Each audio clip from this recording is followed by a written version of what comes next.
Hey everyone, so today the weather started out about 33 degrees Fahrenheit, and they said that this week I looked at the weather and it said that for the next 10 days at least it's going to be in the 60s, 70s, and no lows below 34 degrees Fahrenheit. So I'm going to start planting some things. I've already started with a few things, but I'm going to plant some more things outdoors. And our last frost date is March 30th, but I see things blooming and I can tell that spring is coming early. So I'm going to go ahead and plant.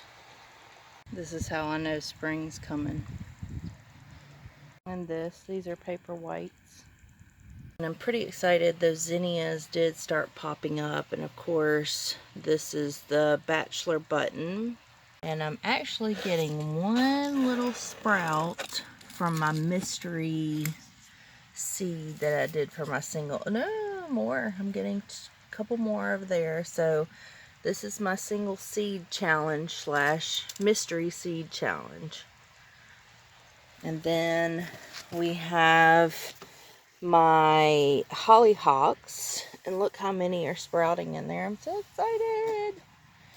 This is my first year with hollyhocks, and those black ones are going to be so beautiful. And then this, ooh, I see little bits of it. This is the milkweed. But these are some of the things. These are just, they were 50-cent carrots, so I want to plant carrots in the sunny area because our garden's been kind of in a shady area. So I'm going to plant those in the sunny area and just see how they do. And then petunias, I've got some stackable pots. I'll show you. That I've tried to grow flowers in for last year and they didn't do good, but petunias I think won't have a big root, and this will get full sun. And then of course I'm going to plant some foxglove. I'm going to throw some beets in with the carrots or in the same area.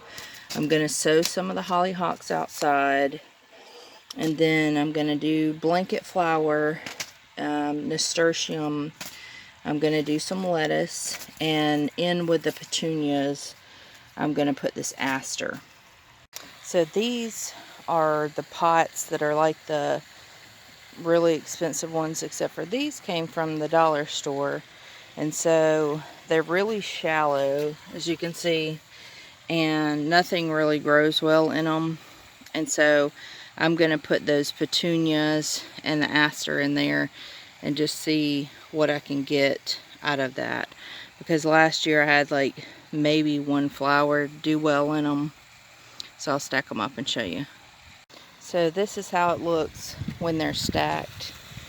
And I will also put, I've got a clay pot, and I just put that right in the middle.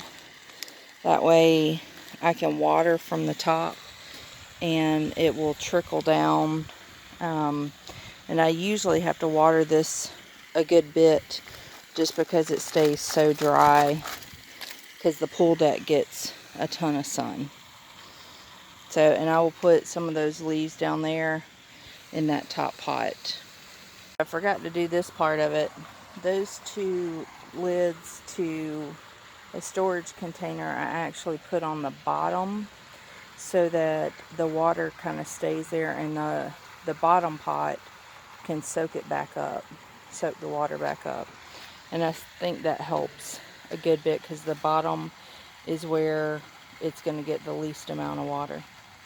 So I actually moved the black one close to the white one, or to the red one, and I'm going to leave them right there because that gets a lot of sun, and I want to kind of clean up this area so that we can sit over here and look out over the pond. I've never really grown petunias from seed, but hopefully they'll do well here in this aster. All of that will get full sun right here, and I'll just have to keep it watered. As you can see, the seeds are like super tiny. So I'm just going to put maybe, I don't know, I'm going to try to get 3 or 4 in each little cell pocket and see how that does. And I may put something different in there. I would love to grow herbs, but it doesn't ever seem to do well in there. I tried strawberries in this red one last year, and the seeds would pop up, and then I guess it was just too hot and not moist enough. And the aster seeds are a little bigger, so I'm going to also put those in there. The petunia seeds were very small, so there's probably 20 in each little cell block. And here they are.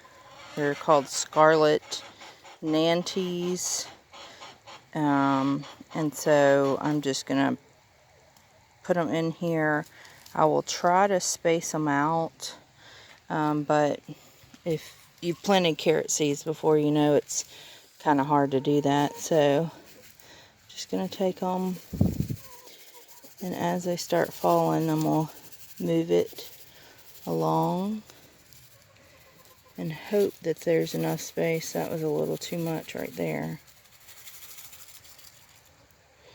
Alright, well, that was the whole pack, and so we'll see how those do in here. In this row, I planted nasturtium, and I went around and up by the fence because the grass, I want the grass to stay away, so I think the nasturtium will help with weed control. And I planted the carrots in this pile right here, this dirt pile, and then I just threw the beets right along the fence again to help with grass suppression. And then I put lettuce over here. I only did a few hollyhocks in this area right here, which is by our air unit. I'm still hanging on to some of those seeds because, you know, if this doesn't work out, I want to have some during the summertime to plant. Thank y'all for watching.